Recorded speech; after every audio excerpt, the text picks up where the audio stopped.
Welcome back to our live stream audience. We're here once again in the F8 studio. Once again, I'm Michael Huang. I'm joined here today by Kevin Pryor, who's a product marketing manager here at Facebook. Thanks so much for joining me, Kevin. Yeah, thank you. Thanks. We also have the 5 FB Start Apps of the Year award winners who we'll be introducing in just a bit. But for those who don't really know about FB Start and aren't familiar with it, what exactly is it? Tell us a little bit about it. Yeah, I'd be happy to share. So FB Start is actually Facebook's global startup program for mobile app developers. We think about it in 3 ways of working with these people. So one is actually benefits. We actually give up to 60,000 in free tools and services to our members. And that includes not only from Facebook and Parse, but also from Adobe, Hootsuite, MailChimp, and a bunch of other really, really great partners we work with. The second thing is it's actually a community. So it's a global startup community where people can interact and work with each other if they're solving similar industry problems, they're kind of scaling their apps and want to learn from each other. And so we try and facilitate a lot of that interaction as well. And then finally, it's mentorship. Mentorship is really important to make sure that, especially at bigger companies like Facebook, you have someone to talk to. You have someone in both formal and informal ways that you can interact with us, our product people, our engineers and experts. And so we try and create a lot of opportunities to do that as well. Fantastic. So I know we announced today the winners of the FB Start Apps of the Year initiative. Yes. Tell us a little bit about why we put this together and what exactly it is. Yeah. So Apps of the Year is an extension of FB Start. And it's our way of recognizing our most successful mobile app members. And so we actually put together a 50,000 cash grand prize for the overall winner. A set of fantastic industry-leading judges who were able to actually evaluate hundreds of these submissions. And we actually have them here today, the winners of the first annual FB Start Apps of the Year. Awesome. So let's introduce all of them. There are 5 winners for the FB Start Apps of the Year. To Kevin's left, we have Uri Merovich, who is our European, Middle East, and Africa App of the Year winner, CEO of Witchit. COO of Witchit, there we go.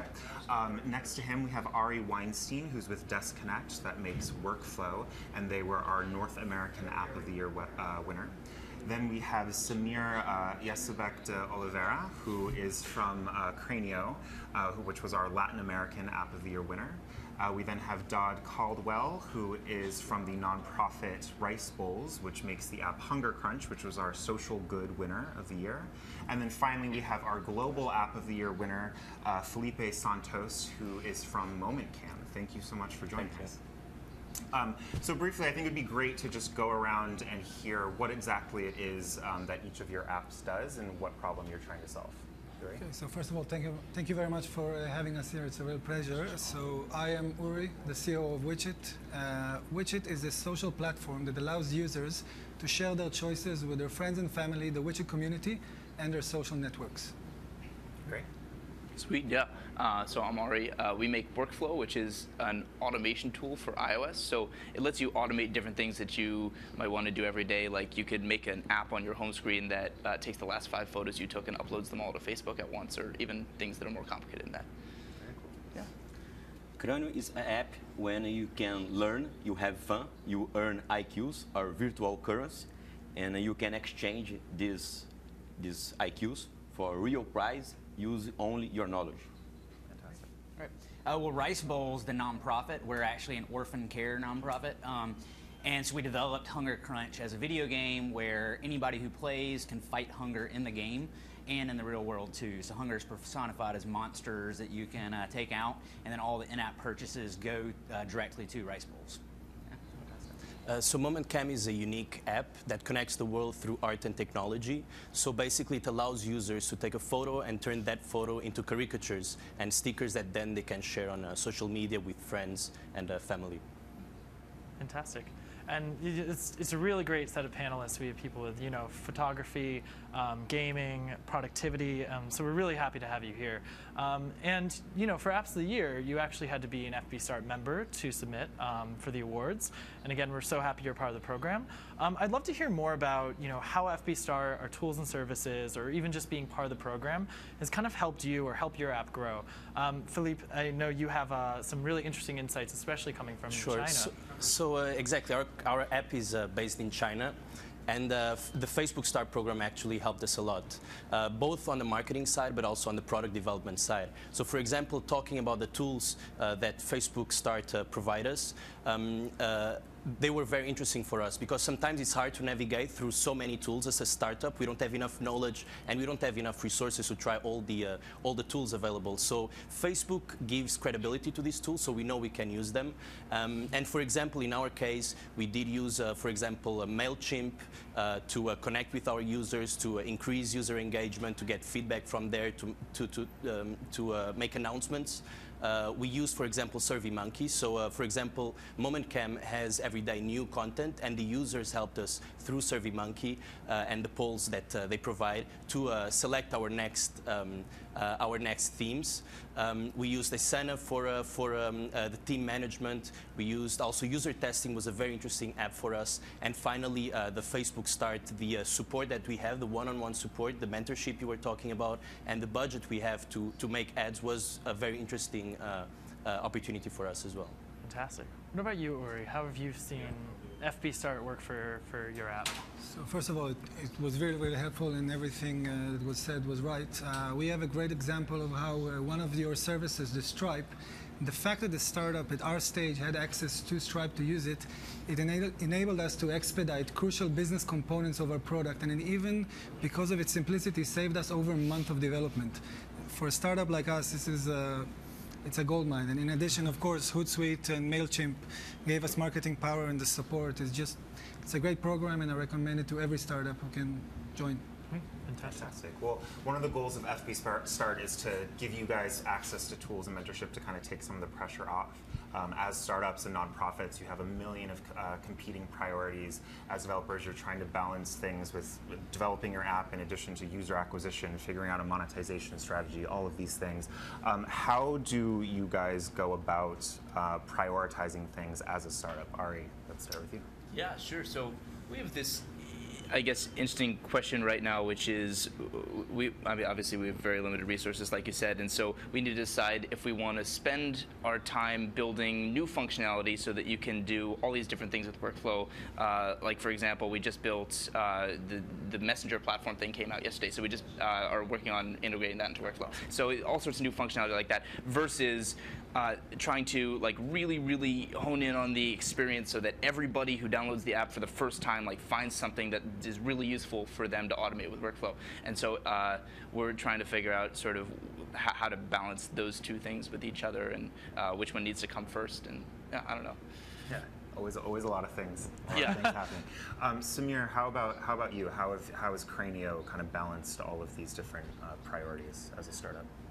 To prioritize the things to do in the app, we build new releases every 15 days to our users. We have a small group, a small Facebook group to bring to us new improves, and every 15 days we deliver new releases and monitoring what the users like, dislikes, and improve new features and bug fixes. So good beta testing through Facebook groups. That's great.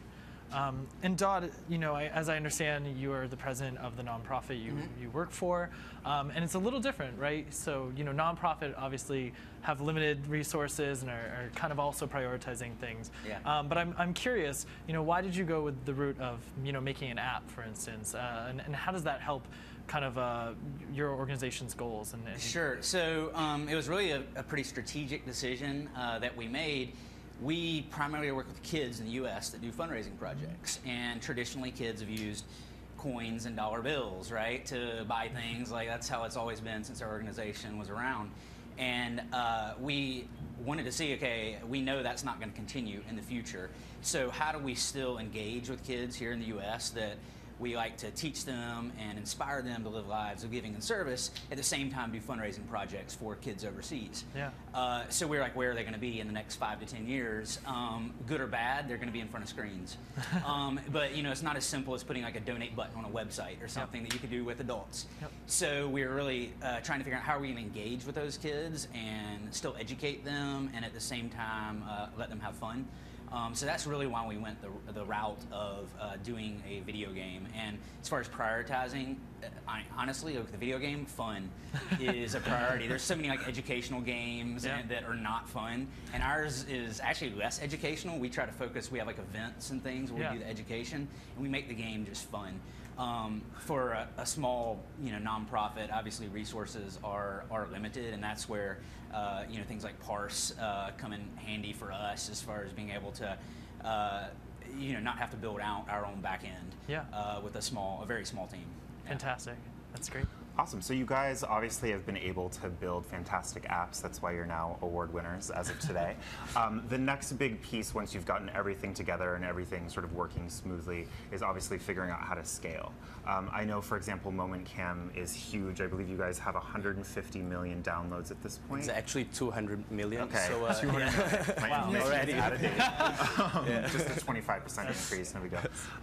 So how did you guys go about managing that scale and even achieving that scale? Sure. So indeed, like MomentCam went viral at some point, and it was just so you have an idea. In one day, we had about 3.25 million activations in one single day. We had 120 million caricatures made in one day, and everything was still working thanks to a very good backend team that we have first. Everything is on the cloud. We have the Alibaba cloud, but also other clouds. And we have a backend team that is always looking at the servers all around the world. Another thing about our app is that it's evenly distributed around the world, both in terms of age, country, gender, and geography.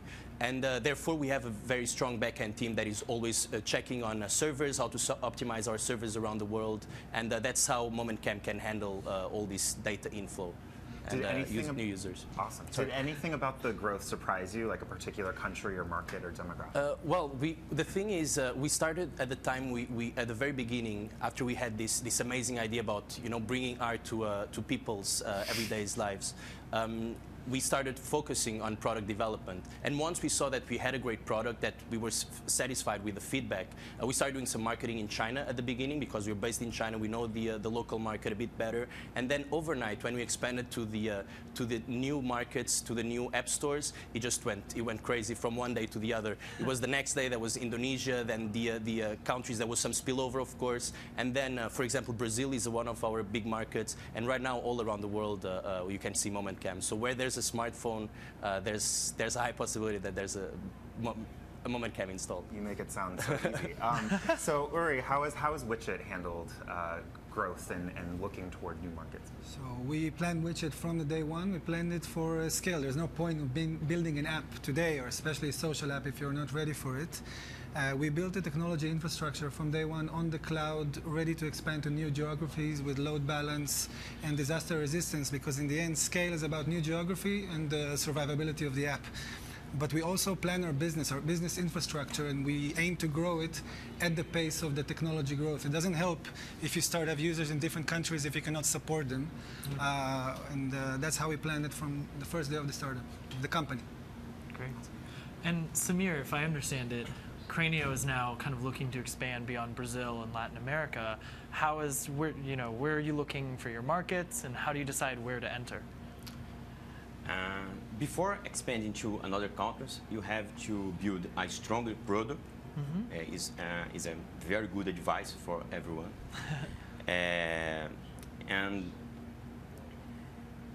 And choose the correct country. Now I'm looking to the Asian market.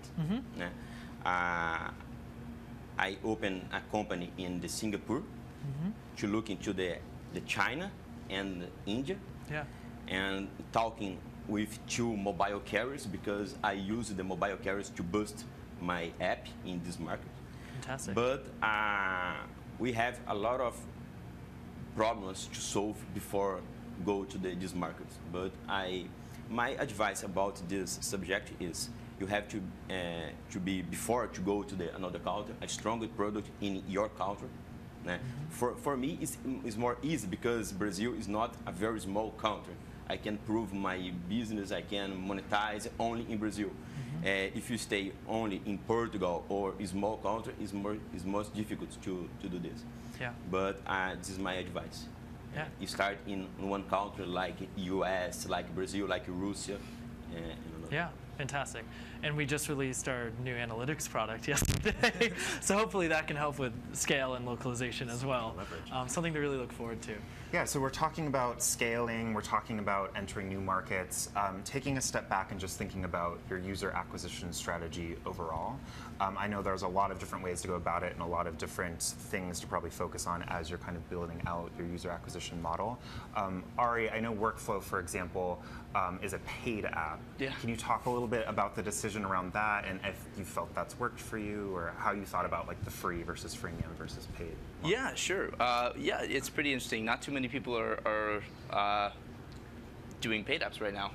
Yeah, it's not that big of a thing. But you know, we felt like paid was just a great place to start. It's really simple. You know, the people who are going to download our app are going to be the ones who are most excited about it, the ones who are literally willing to pay for it. And so, you know, we just and we get to make a little bit of money, which really helps us, you know, run our company. And so it's just a really great place to start. We don't really see ourselves probably being paid for forever, but for right now, it's working out really well for us. So you mentioned that because it's a paid app, it'll be the users that are most excited about downloading it. Do you think that's helped with re-engagement? Yeah, I think so. I think people who pay for an app, you know, they're invested in it, so they, you know, they're going to come back and say, hey, you know, what new interesting stuff can I do with this? I think that's true. Yeah. Awesome. So Dodd, I know the nonprofit model is obviously very different from a startup that's thinking about user acquisition and ultimately having to monetize that user base.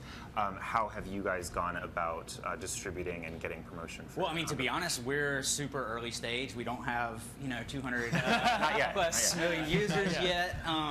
So, I mean, we just launched our Android app like a couple weeks ago. So super early stage, but I mean, one of the first things we're doing is targeting, we've been around since 1980 as a nonprofit, and targeting the people who've been involved in our nonprofit before. And a lot of those are leaders. When I say leaders, it could be a principal of a school or something like that. And we've set up what's called tournament mode, where they can have, for instance, if you're a principal at a school, you could have 4th grade versus 5th grade.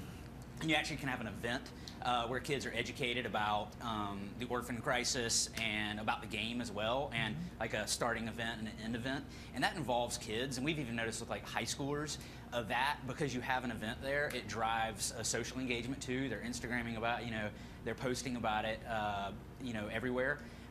So that's actually helped kind of spread even within like high schools and things like that when we do these like actual in-person events, and also that's driven up the dollars per player as well, because they're competing against each other to see who can provide the most meals, like in the real world, as well as like, you know, levels and different things in the game. So that's, you know, having groups and individuals competing against each other has helped.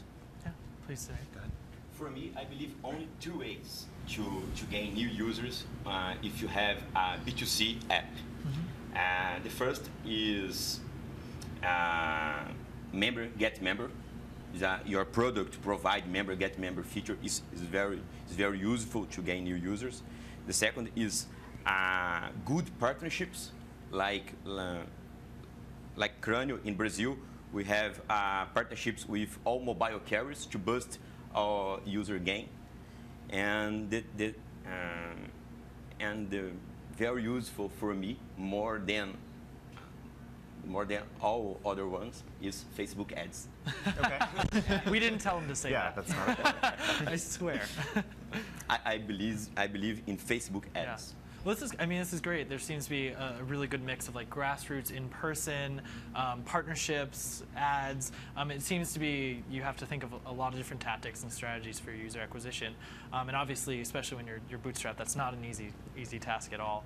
I think you hit on something, Dodd. You said you just released your Android app. I know Ari Workflow is only on iOS now. It works with a lot of the native elements of iOS. So this kind of leads me to the next question. I think this is on every startup, every developer's mind right now is how do you think about the platforms you start with, you expand to, when is the right time to do that? Kind of open question to anyone here who wants to answer, but I think it's a really interesting and really hard scenario to tackle and decide when to do that and which platforms. So I'd love to hear any of your thoughts as to how you think about that, how you prioritize platforms. for Widget, first of all, we completely agree that it's a mobile-first world, and we are still in our soft launch, but from the moment we developed our platform, we developed it native iOS, native Android, and mobile-first responsive web design.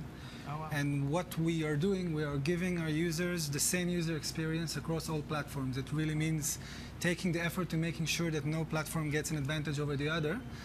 And we're a very product-oriented company. So we have a product manager, he's leading the product, and we have different teams of developers or different developers for each operating system to make sure we're consistent. In a social platform, you cannot exclude one iOS over the other, one OS over the other. Absolutely. Yeah. So we're iOS only right now, and we really love iOS. It's a great platform. At some point, we'd definitely like to do an Android app. I'm really excited about this company called App Portable that and there's a couple companies that are doing really interesting stuff in letting you write basically native code that's actually native to both platforms, and then you can sort of optimize the UI for each so it really feels very native. And so I'm excited. Hopefully those solutions will keep going forward, and we can use our existing code base on other platforms. And we're also, the last thing is we're working on expanding to a new platform, which is Apple Watch. And we're pretty excited about all the watch platforms and wearables. It's pretty neat. Yeah, fantastic. Great. Cool. So speaking of platforms, obviously Facebook platform is very beneficial to many kinds of developers and apps around the world. You guys mentioned Parse, you mentioned mobile app ads, and this, again, open to anyone. What particular Facebook products have you been able to leverage and seen the most results from? At MomentCam, first of all, when we started this Facebook Start program, we didn't have the mobile like, we didn't have a Facebook login, and that's something we've been implementing with the help of the Facebook Start team. And again, something that was very important at the time is that we were not really present on social media, on Facebook as a social media platform. And something we've been working on, because we really have to engage with our users and communicate with our users, was, for example, making a Facebook page that now has about 1.5 million users, and it's very valuable to us because users can contact us directly, they can share their caricatures, we can understand how the interests of our users, and we can understand our users better thanks to Facebook. We use, for example, also the Facebook platform, for example, for beta testing. So we have our own community for beta testing. We use Facebook ads a lot. It worked very well for us. So at the beginning it was kind of intimidating, for a small startup to spend money on ads on Facebook. And this was a great opportunity to do A/B testing, to try different things. And we came up to, at the beginning we thought, other apps, other companies that come to us to do marketing, they should do it better, right? Because they know how to do ads. But actually we understand the company better. So if you learn how to use the Facebook ads, then it was very beneficial for us, and we have great results that we are really happy with. Fantastic. With Widget, Facebook is integral. It's a critical and integral part of the user experience. We use it from the login to the way users create content and distribute it. And we love working with the Facebook tools because not only they improve the user experience, but they're also very developer friendly. So the turnaround time from seeing a Facebook product to launching it on our platform is very fast. Yesterday's keynote about Messenger, we listened to it and we find it very, very relevant as well to the Widget product. And we're already thinking about how we can create Widget for Messenger and integrate it as well. Yeah, fantastic. And I know, Ari, with Workflow, you can actually use Facebook sharing and kind of connect it with other apps, other iOS native experiences. So I'm just curious, what kind of scenarios have you seen that people use Facebook sharing a lot for? Yeah. Or what do people want to share? Totally. That's a really interesting question, actually.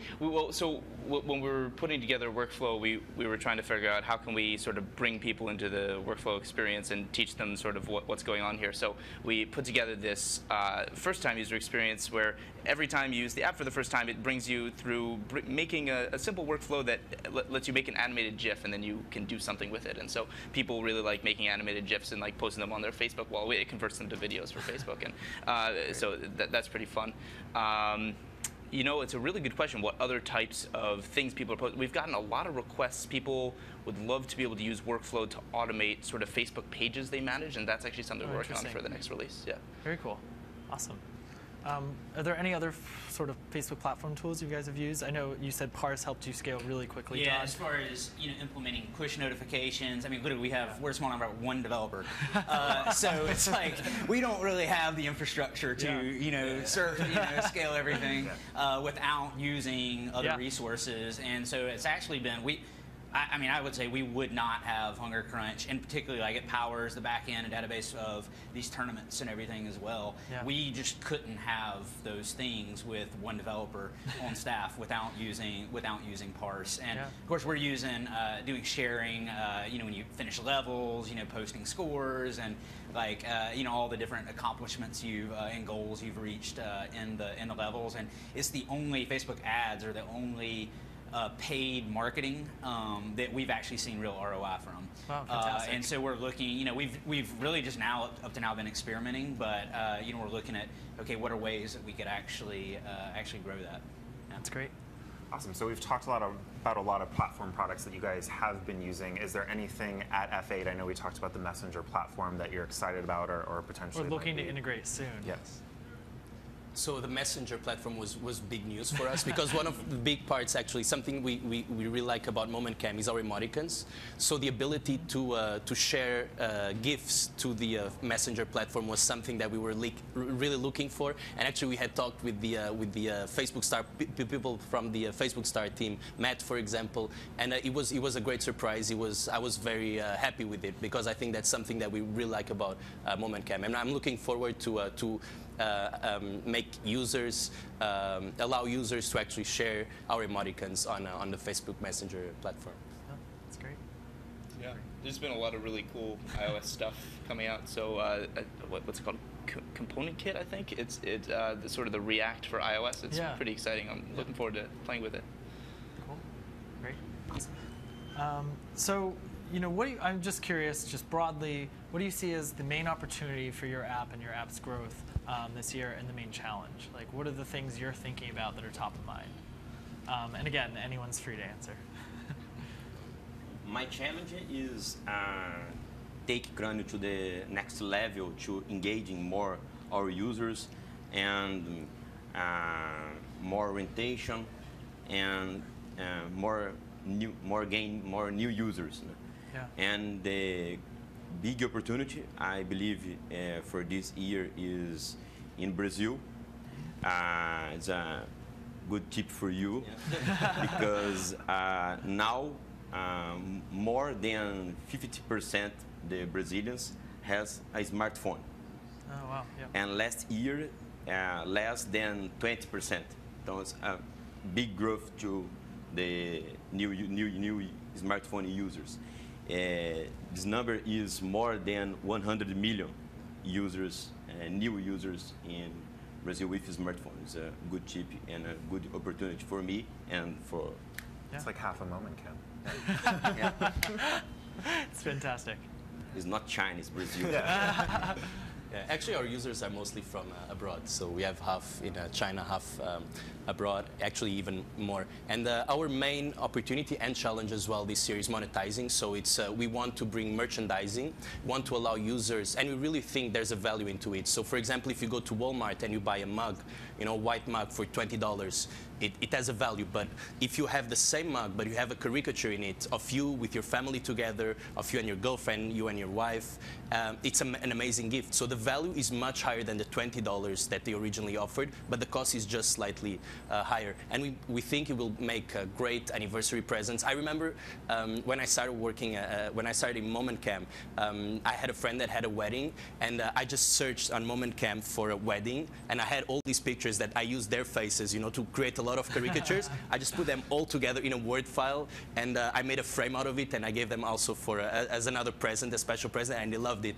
So I think that merchandising is a great opportunity for us this year. I will help you in Brazil, Okay. and you help me. All right. See, community. We can talk about it. Community. It's all about the FBStar community. Please. For Widget, the great opportunity is that Widget is perfect marketing tools for brand managers who want to engage with their customers. We know how to identify when a user becomes a potential customer, And we know how to connect between the user and the business at that decision-making point. For example, when a user likes a photo, that's where the business can offer a coupon for the users. And our great opportunities, we see already businesses engaging with users on the platform and driving revenues directly from the app to the storefront. And we work with SMBs and brands. And the challenge, or it's not a challenge, but it's what we do, is we're working hard to make the product as best as possible.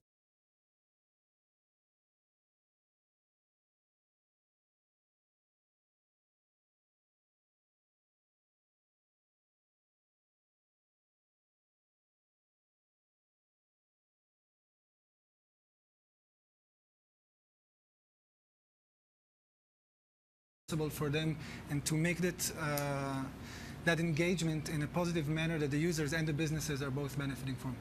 So this is interesting. It seems like just through the conversation I've heard there's a lot of partnerships that, besides Facebook, you're working with a lot of brands, you're working with telecom, you said, Samir. How have you found kind of those relationships have helped you grow as your app, and how do you kind of identify who to partner with and at what times? Well, in our case, we're based in China, and one of the big platforms there was Tencent. So WeChat is also a platform that at the beginning was very interesting. And now, as we at that time, we were mainly focused in China, but as we became international, Facebook became increasingly the platform to look at. Yeah. For us, again, the partnership is the fact that everyone who uses Widget becomes an ambassador of Widget. So when a brand uses Widget to engage with their customer, they expose more users to the Widget platform and they get them to re-engage. It's a social shopping platform. It's a platform where users and businesses engage together, and users come to the platform to discover new products and to see what to buy. For example, if you hashtag Valentine's Day, you can find all different people asking questions, people answering answers, and it's a good discovery and inspiration tool as well. So it's open for everyone, and we want everyone to use Widget. Great. So you guys come from all over the world. You're based in London, Brazil. We've got China represented, South Carolina, San Francisco. Very, very unique for a startup.